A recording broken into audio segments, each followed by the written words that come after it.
সুতি বিধানসভা কেন্দ্রের লক্ষ্মীপুর অঞ্চলে সোমবার থেকেই জোর কদমে প্রচার শুরু করেছেন তৃণমূল কংগ্রেস প্রার্থী ইমানি বিশ্বাস। দলীয় কর্মী সমর্থকদের সাথে নিয়ে তিনি বাড়ি বাড়ি গিয়ে মানুষের সঙ্গে কথা বলেন এবং আসন্ন নির্বাচনে সকলের সমর্থন চান। এদিনের প্রচারে এলাকার বিভিন্ন গ্রাম ও পাড়ায় ঘুরে সাধারণ মানুষের সমস্যা এবং দাবি দেওয়ার কথাও শোনেন। প্রচার কর্মসূচিতে তাঁর সঙ্গে উপস্থিত ছিলেন তৃণমূল কংগ্রেসের স্থানীয় নেতৃত্ব, পঞ্চায়েত প্রতিনিধিরা এবং বিপুল সংখ্যক কর্মী সমর্থক। দলীয় পতাকা ও স্লোগানে মুখর হয়ে ওঠে গোটা লক্ষ্মীপুর এলাকা। কোথাও ছোট ছোট পথসভা, আবার কোথাও সাধারণ মানুষের সঙ্গে সরাসরি মতবিনিময়ের মধ্য দিয়ে প্রচার চালাতে দেখা যায় তৃণমূল প্রার্থীকে। এদিন তৃণমূল প্রার্থী ইমানি বিশ্বাস বলেন, রাজ্যের উন্নয়নের ধারা অব্যাহত রাখতে এবং সাধারণ মানুষের জন্য আরও বেশি কাজ করতে তৃণমূল প্রতিশ্রুতিবদ্ধ।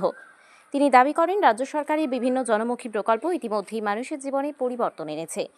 সেই উন্নয়নের ধারাকে এগিয়ে নিয়ে যেতে তিনি এলাকাবাসীর সমর্থন ও সহযোগিতা কামনা করেন। প্রচার চলাকালীন এলাকার মহিলারা ও যুবকরাও সক্রিয়ভাবে অংশগ্রহণ করেন।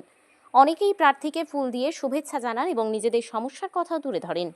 রাস্তা, পানীয় জল, শিক্ষা এবং কর্মসংস্থান সহ বিভিন্ন বিষয়ে মানুষের দাবি তিনি মনোযোগ দিয়ে শোনেন এবং নির্বাচিত হলে সেগুলো সমাধানের চেষ্টা করবেন বলেও আশ্বাস দেন।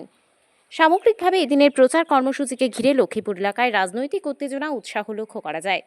তৃণমূল কংগ্রেসের পক্ষ থেকে জানানো হয়েছে, আগামী দিনগুলোতেও সুতি বিধানসভার বিভিন্ন প্রান্তে এভাবেই জনসংযোগ ও প্রচার কর্মসূচি আরো জোরদার করা হচ্ছে।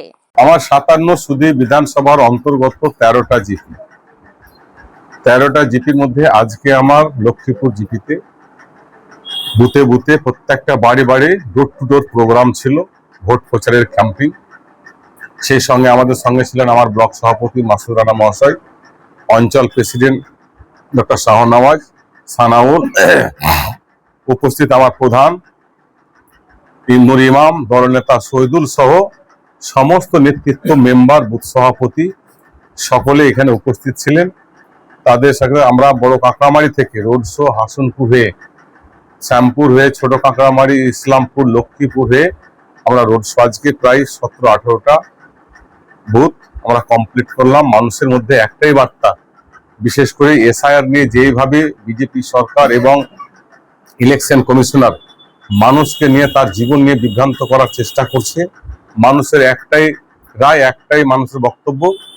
মমতা বন্দ্যোপাধ্যায় যেভাবে আমাদের বাংলার মানুষের পাশে আছে, আমাদের সঙ্গে আছে, মা বোনেরা একটাই বলছি, ইয়াং জেনারেশন একটাই বলছে, লক্ষ্মীর ভান্ডার পাচ্ছি, সবুজ সাথী, স্বাস্থ্যসাথী পাচ্ছি। অতএব আমরা মমতা বন্দ্যোপাধ্যায় ছাড়া কাউকে কিছু বুঝি না। মমতা বন্দ্যোপাধ্যায় জোড়া ফুলে 23শে এপ্রিল আসছে দিন, জোড়া ফুলে ভোট।